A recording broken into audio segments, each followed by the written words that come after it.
Salut l'équipe, bienvenue dans cette série La prépa mentale appliquée à l'entreprise, la série qui booste tes performances et ton bien-être dans ton milieu professionnel.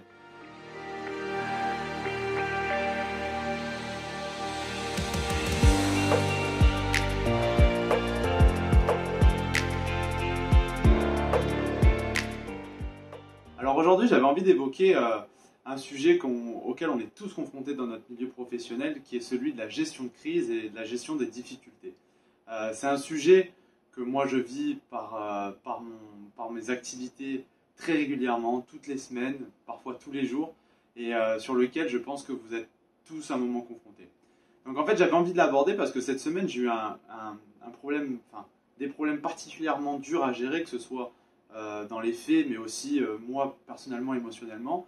Et donc du coup j'avais envie de vous donner deux clés que j'ai mis en place et qui m'ont permis de finir la semaine beaucoup plus en forme, dans une meilleure énergie et qui m'a permis de résoudre les problèmes. Donc la première chose que j'ai faite, et c'est un truc qui m'est venu parce que quand je coach quelqu'un, quand j'accompagne quelqu'un, c'est quelque chose que je retrouve beaucoup, c'est ce qu'on appelle le problème est saturé de problèmes. En fait, qu'est-ce que c'est? C'est cette idée de se dire que dans sa tête, on a une multiplicité de problèmes qui créent un nuage, un brouillard, et que il y a tellement de problèmes qu'on n'arrive plus à discerner ce qu'on doit faire, ce sur quoi on doit porter son attention, etc. Et donc l'idée, la première chose à faire, c'est de se demander en fait, parmi ces problèmes-là, lequel mérite d'être traité en premier et lequel prend le plus de place dans ce nuage. Parce que le fait de résoudre le premier gros problème, ça va permettre de libérer de l'espace, de redonner de l'énergie, et donc de pouvoir se remettre en route et trouver des solutions qui soient beaucoup plus adéquates, même pour les autres. Donc vraiment, moi ce que j'ai fait cette semaine, c'est de me dire, ok, là j'ai 3-4 gros problèmes, mais lequel est vraiment essentiel? Et donc du coup, j'en ai sélectionné un qui prenait vraiment beaucoup de place. Donc ça, c'est la première chose, sélectionner parmi le nuage le plus gros problème.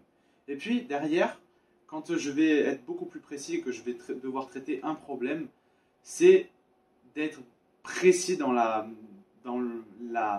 manière de devoir régler ce problème. Alors je vais approfondir cette idée. J'avais un problème qui était vraiment particulièrement dur à gérer parce que c'était un relationnel avec un client, une affaire qui s'est très mal déroulée, où il y a eu un quiproquo énorme et où des grosses sommes d'argent étaient engagées. Et donc du coup, j'avais plein de problématiques et la question qui me revenait tout le temps et sur laquelle on a tendance à bloquer quand on est confronté au problème, c'est comment je résous ce problème? Comment je résous ce problème? Comment je résous ce problème? Et puis, je vais avoir tendance, à force de me dire ça, à tourner en rond et puis à buter.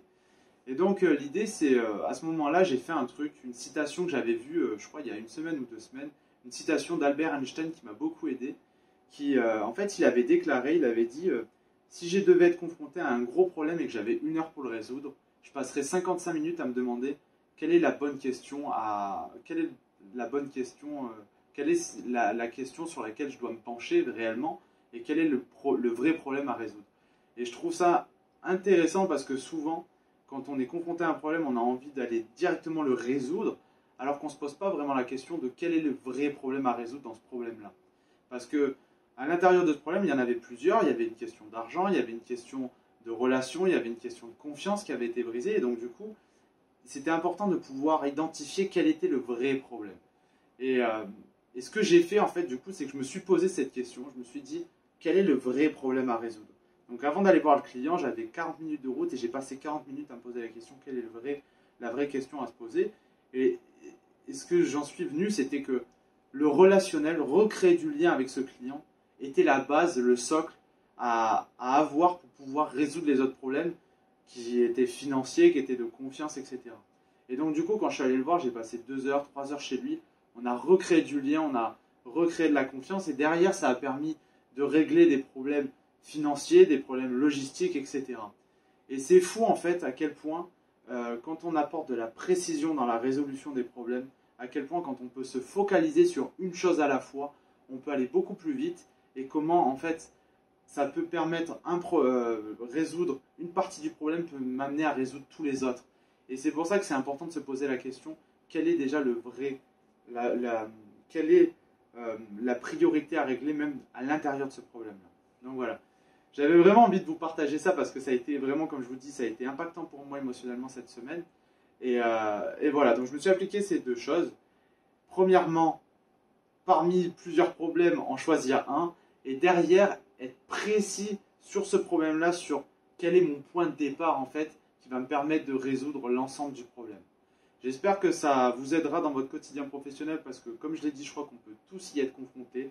Donc voilà, utilisez ça, dites-moi et n'hésitez pas à me dire en commentaire si ça vous a servi et ce que vous pouvez en faire dans votre quotidien. Moi, je vous dis à très vite, je vous retrouve bientôt dans un nouvel épisode. Salut!